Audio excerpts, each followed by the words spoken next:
Hello guys, तो कैसे हैं आप सब लोग। मिथिकल टेलवर्स में आप सभी का स्वागत है। तो दोस्तों, अगर आप भी गेम ऑफ थ्रोन यूनिवर्स के फैन हैं तो आप सही चैनल पर आए हैं, क्योंकि यहाँ पर मैं गेम ऑफ थ्रोन यूनिवर्स की बुक को लाइन वाइज एक्सप्लेन करता हूँ। और आज की वीडियो में अपने बात करने वाले हैं स्वॉन स्वॉर्ड बुक के चैप्टर 5 के बारे में। आज के वीडियो में अपने देखेंगे इतिहास के पन्नों की कुछ ऐसी यादें जिन्हें वेस्टरोस में अमर कर दिया, जहाँ पर भाई ने भाई से गद्दारी की और लाल ड्रैगन और काले ड्रैगन के बीच सता का खूनी खेल खेला गया। जी हाँ दोस्तों, मैं बात कर रहा हूँ ब्लैक फायर रिबेलियन की। तो आज की वीडियो में अपने ब्लैक फायर रिबेलियन की कुछ झलकियां देखेंगे। तो चलिए बिना किसी देरी के इस वीडियो को शुरू करते हैं।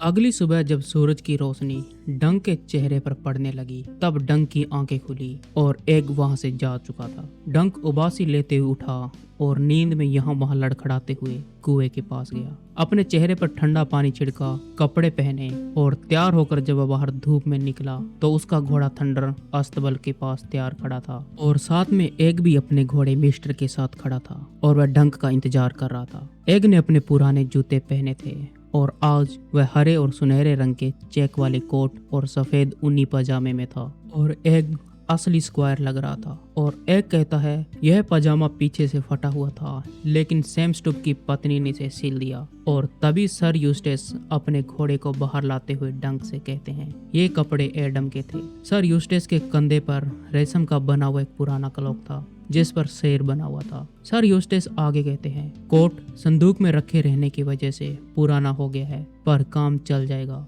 एक नाइट अपने स्क्वायर के साथ ज्यादा प्रभावशाली लगता है, इसलिए मैंने फैसला किया है कि एग आपके साथ कोल्डमाउंट जाएगा। एक 10 साल के लड़के ने मुझे माँ दे दी। और डंक ने एग की तरफ देखा और बिना आवाज किए कहा कान के नीचे एक थप्पड़ पड़ेगा। और तभी एग डंक की इस बात को समझते हुए मुस्कुराने लगता है। सर यूस्टेस कहते हैं मेरे पास आपके लिए भी कुछ ऐसा डंकन, इधर आइए। और सर यूस्टेस ने एक लबादा निकाला और उसे झाड़ के खोला।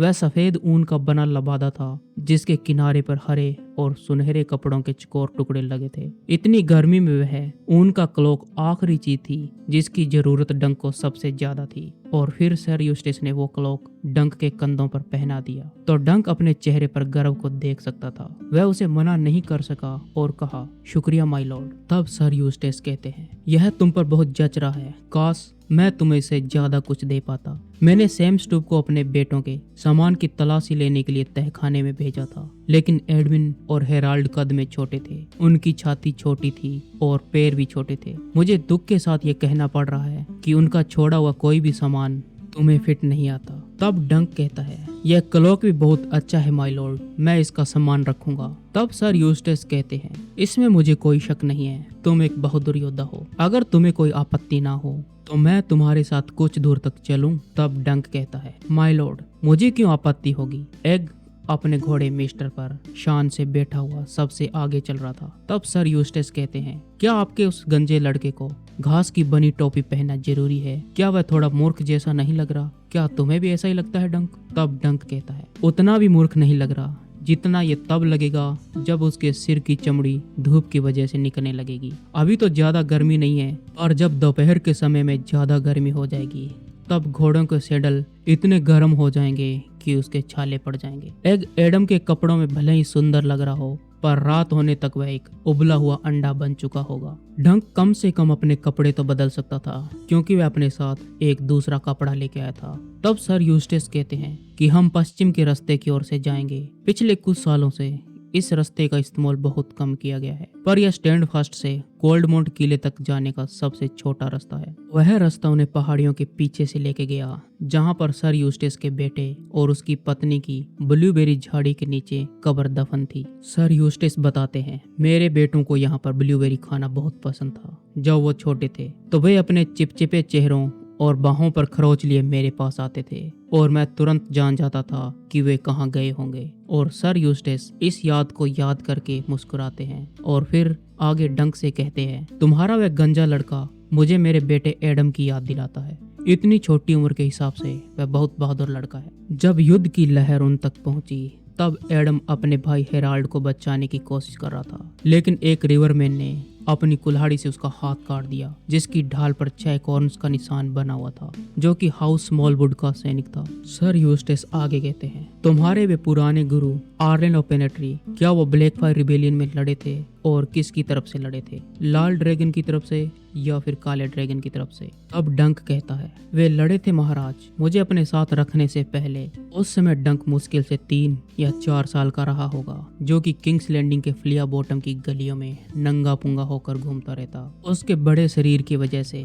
वह इंसान से ज्यादा जानवर जैसा लगता। लाल या काला ड्रैगन, यह सवाल आज भी खतरनाक था। एगोन द कॉन्करर के समय में टारगेरियन घराने के सीजल में लाल रंग का 3 सिर वाला ड्रैगन होता था, लेकिन विद्रोही डेमन टारगेरियन ने अपने झंडे पर इसका रंग उल्टा कर दिया था और काले रंग का 3 सिर वाला ड्रैगन बना लिया था, जैसा कि नाजायज संतानें अक्सर करा करती है। डंक अपने आप को याद दिलवाते हुए सोचता है कि सर यूस्टेस मेरे लॉर्ड है और उन्हें पूछने का पूरा हक है।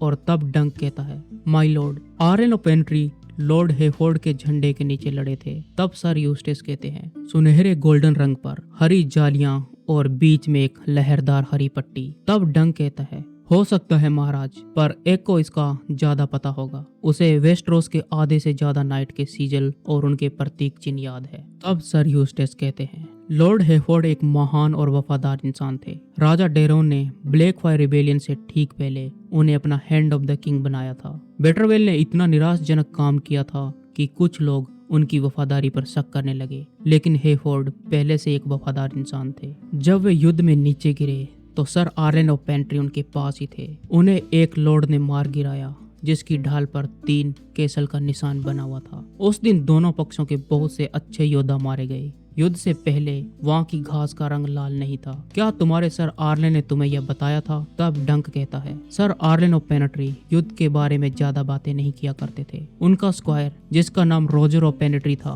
वह सर आर्लेन की बहन का बेटा था और वह भी वहीं मारा गया था। रोजर का नाम लेते ही डंक को हल्की सी गलानी महसूस हुई और कहा, मैंने उसकी जगह ले ली। केवल राजकुमारों और बड़े लॉर्ड के पास ही 2 स्क्वायर रखने की अनुमति होती है। अगर राजा एगोन द अनवर्दी ने अपनी ब्लैकफायर तलवार अपने वारिस डेरोन को दे दी होती, ना कि अपने नाजायज बेटे डेमन ब्लैकफायर को, तो शायद कभी भी ब्लैकफायर रिबेलियन होता ही नहीं और रोजर और पेनेट्री आज भी जिंदा होता और वह कहीं ना कहीं एक नाइट होता और मुझसे भी बेहतर नाइट, और मेरा अंत तो फांसी के फंदे पर हुआ होता। क्या मुझे नाइट्स वॉच में दीवार पर भेज दिया जाता, जहां पर मैं अपने मरते दम तक उस दीवार की रखवाली करता। तब सर यूस्टेस कहते हैं, एक बड़ा युद्ध हमेशा ही भयानक होता है और इस खून खराबे और तबाही के बीच में कभी कभी ऐसी सुंदरता भी होती है जो आपका दिल पूरी तरह से तोड़ सकती है। मैं उस दृश्य को कभी नहीं भूलूंगा जब रेड ग्रास फील्ड में सूरज ढल रहा था और 10,000 से ज्यादा लोग मारे जा चुके थे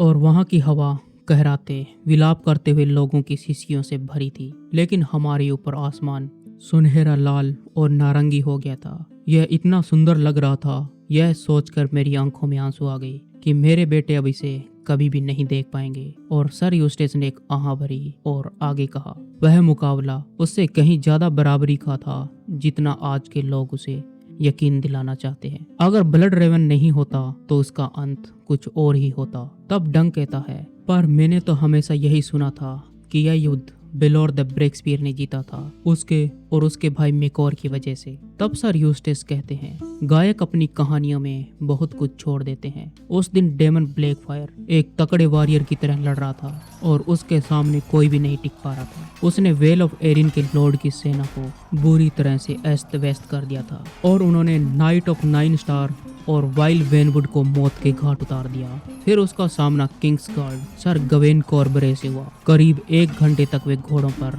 एक दूसरे से लड़ते रहे, जबकि उनके चारों ओर लोग मर रहे थे। और कहा जाता है कि जब भी गवेन कॉर्बरे की वलेरियन तलवार लेडी फोरलोन और डेमन की तलवार ब्लैकफायर आपस में टकराती तो आवाज मीलों दूर सुनाई देती। और लोग कहते हैं जब इनकी तलवारें आपस में टकराती तो वह आधे संगीत और आधे चीख जैसी लगती। और आखिर में सर गवेन कॉर्बरोस की लेडी फोरलन तलवार लड़खड़ा गई और डेमन की ब्लैकफायर तलवार ने सर गवेन का हेलमेट चीर दिया और उसे अंधा और लहूलुहान कर दिया। और डेमन अपने घोड़े से नीचे उतर गया ताकि उसका गिरा हुआ दुश्मन कुचला ना जाए। और उसने रेटास को आदेश दिया कि उन्हें मिस्टर के पास ले जाया जाए। और यही उनकी सबसे बड़ी भूल थी, क्योंकि रेवन टीथ यानी कि ब्लड रेवन के तीरंदाजों की टोली को पहाड़ों की चोटी पर पहुंचने का मौका मिल चुका था और ब्लड रेवन ने 300 गज की दूरी से अपने सौतेले भाई डेमन और उसका साई झंडा देखा और उसके नीचे डेमन और उनके बेटों को देख लिया था। ब्लड रेवन ने सबसे पहले जुड़वा बेटों में से बड़े बेटे एगोन को मारा, क्योंकि उसे पता था जब तक उसके शरीर में जान है तब तक डेमन ब्लैकफायर उसे छोड़कर कहीं नहीं जाने वाले, भले ही वहां पर सफेद तीरों की बारिश क्यों ना हो रही हो। और डेमन ने ऐसा ही किया, उसे नहीं छोड़ा।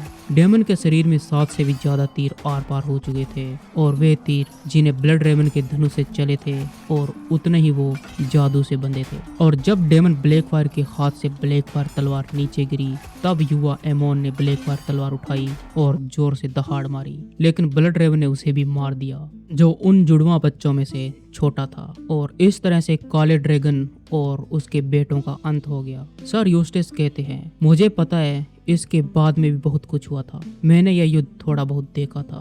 ब्लैकफायर विद्रोहियों को वहां से भागना और बिटर स्टील का उस भगदड़ में पलटकर पागलों की तरह हमला करना। बिटर स्टील ने ब्लड रेवन और उनके रेवन टीथ पर पलटकर जोरदार हमला कर दिया और ब्लड रेवन की एक आंख फोड़ दी।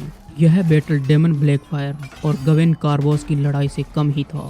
फिर बागी सेनाओं के पिछले हिस्से पर राजकुमार बेलोर द ब्रेक्सपियर ने हथौड़े जैसा प्रहार किया और उसके साथ डोर्निश लोगों ने भी भालों से इतना जोरदार आक्रमण किया जिससे विद्रोहियों की सेना पूरी तरह से अस्त व्यस्त हो गई। दिन के अंत में अब इन बातों का कोई मतलब नहीं रह गया था। युद्ध तो तभी खत्म हो गया था जब डेमन ब्लैकफायर की मौत हो गई थी। डेमन ब्लैकफायर की जीत इतनी करीब थी, अगर डेवन गवेन कार्बरोस को उसकी हालत पर छोड़कर आगे बढ़ गए होते तो ब्लड रेवन को पहाड़ी पर पहुंचने से पहले ही उन्होंने मेकार की सेना को हरा दिया होता और तब वह दिन काले ड्रैगन का होता। हालांकि उसका हैंड ऑफ किंग मारा जा चुका था, लेकिन किंग्स लैंडिंग का रास्ता उसके लिए खुला होता और जब तक राजकुमार बेलोर अपनी डोर्निश मैन की सेना के साथ पहुंचते तब तक डेमन आयरन थ्रोन पर बैठ चुका होता। गायक अपनी कहानियों में हैमर और एनविल की बातें करते हैं। यहाँ पर हैमर बेलोर द ब्रेक्सपियर के लिए और एनविल प्रिंस मेकार के लिए यूज किया गया है, लेकिन यह किंग्सलेयर ब्लड रेवन ही था जिसने एक सफेद तीर और काले जादू से पासा पलट दिया। इसमें कोई शक नहीं है कि आज वह हम पर राज कर रहा है और राजा एरिस तो बस उसकी कठपुतली है। मुझे इसे कोई आश्चर्य नहीं होगा अगर मुझे पता चले कि ब्लड रेवन ने अपनी इच्छा को मनवाने के लिए राजा एरिस पर कोई जादू टोना कर रखा हो। फिर सर यूस्टेस एक उदासी सी खामोशी में डूब गए। तब डंक कहता है, इसमें कोई हैरानी नहीं है कि हम शापित है। और फिर डंक सोचने लगा कि इन सभी बातों के बारे में एग कितना जानता है, पर उसे पूछने का कोई तरीका भी नहीं था। ब्लड रेवन की कितनी आंखें हैं, 1 या 1000? दिन अब और गर्म होता जा रहा था। तब डंक सोचने लगा कि कोल्ड माउंट में उसे और एक की मेहमानबाजी मिलेगी या नहीं। डंक ठंडी एल के बारे में सोच रहा था कि ठंडी बियर उसके गले से नीचे उतरेगी तो उसे इस गर्मी से थोड़ी राहत मिलेगी। और जैसे ही उसको एक की बात याद आई कि लेडी वेबर ने अपने पतियों को जहर दे दिया था तो डंक की प्यास तुरंत ही गायब हो गई। सूखे गले से भी बेहतर चीजें दुनिया में थी। अब सर यूस्टेस बताते हैं, एक समय था जब ओसगरे हाउस के पास ईस्ट में नुन्नी से कोबाल कोप तक के मीलों दूर तक की सारी जमीन थी। कोल्ड माउंट किला हमारा था। हॉर्स शू की पहाड़ियाँ, डेरिंग डाउन की गुफाएं, डोस्क और लिटिल डोस्ट, ब्रंडी बॉटम जैसे गांव, लीफी लेक के दोनों किनारे तक की जमीन हमारी थी। और ओसगरे घराने की लड़कियों की शादी फ्लोरेंट, स्वान, टारबेक और यहाँ तक कि ब्लैकवुड और हाई टावर में भी होती थी। अब वो चलते चलते वाट्सवुड के जंगलों के किनारे पहुंच गए थे। डंक ने अपने हाथ से आंखों को धूप से बचाया और जंगल की हरियाली को देखने लगा। और डंक को पहली बार एक ही घास फूस से बनी टोपी के कारण ईर्ष्या हुई। सर यूस्टेस बताते हैं कि वाट्सवुड का जंगल कभी कोल्टमाउंट किले तक हुआ करता था। मुझे याद नहीं कि वाट्स कौन थे, लेकिन कॉन्क्वेस्ट से पहले यहाँ पर जंगलों में ओरक्स बेल और 20 हाथ जितने लंबे 12 सींगे मिलते थे। और यहाँ के लाल हिरन, उनका शिकार कोई भी व्यक्ति नहीं कर सकता था, क्योंकि यहाँ पर केवल शिकार करने का अधिकार राजा और चेकीलोइन यानी कि ओसगरे को था। मेरे पिता के समय यहाँ पर नदी के दोनों ओर बहुत सारे पेड़ थे, लेकिन इन मकड़ियों यानी कि हाउस बेबर ने अपनी गाय, बैल, घोड़े और भेड़ों को चराने के लिए चारागाह बना दिया और जंगलों को काट दिया। अब गर्मी की वजह से पसीने की एक पतली बूंद डंक की छाती से नीचे सर गई और डंक ने अपने मन में बड़ी शिद्दत के साथ चाहा कि सर यूस्टेस कैसे भी करके चुप हो जाएं। और इतनी गर्मी थी कि बात करना बहुत मुश्किल हो रहा था और घुड़सवारी उससे भी मुश्किल। तभी वे जंगल में एक मरी हुई ट्री कैट यानी कि जंगली बिल्ली को देखते हैं जिस पर कीड़े रेंग रहे थे। तब एग ने अपने खच्चर को उसे दूर ले जाते हुए कहा, इससे तो सर बेनी से भी गंदी बदबू आ रही है। सर यूस्टेस ने अपना घोड़ा रोका और कहा, एक जंगली बिल्ली? मुझे नहीं पता था कि अब भी इस जंगल में कोई जंगली बिल्ली बची है। पता नहीं इसने किसने मारा होगा। जब किसी ने कोई जवाब नहीं दिया तो उन्होंने कहा कि मैं यहाँ से वापस लौटूंगा और तुम बस इसी पश्चिमी रास्ते पर चलते रहो और ये रास्ता सीधा तुम्हें कोल्डमाउंट के किले तक ले जाएगा। क्या तुम्हारे पास सिक्का है डंक? और मेरा पानी वापस लेकर ही घर लौटना। फिर सर यूस्टेस उसी रास्ते पर वापस चले जाते हैं जिस रास्ते से वो आए थे। उसके जाने के बाद में एग ने कहा, सर डंकन, मैंने सोचा है कि आपको लेडी वेबर से कैसे बातें करनी चाहिए। आपको उनसे शालीनता से बातें करनी चाहिए। आपको उनकी तारीफ करके उनको अपनी तरफ कर लेना चाहिए। एग अपने चेक वाले कुर्ते और पजामे में उतना ही तरोताजा और शांत दिख रहा था जितने के सर यूस्टेस अपने लबादे में दिख रहे थे। तब डंक कहता है, क्या सिर्फ मुझे ही पसीना आता है?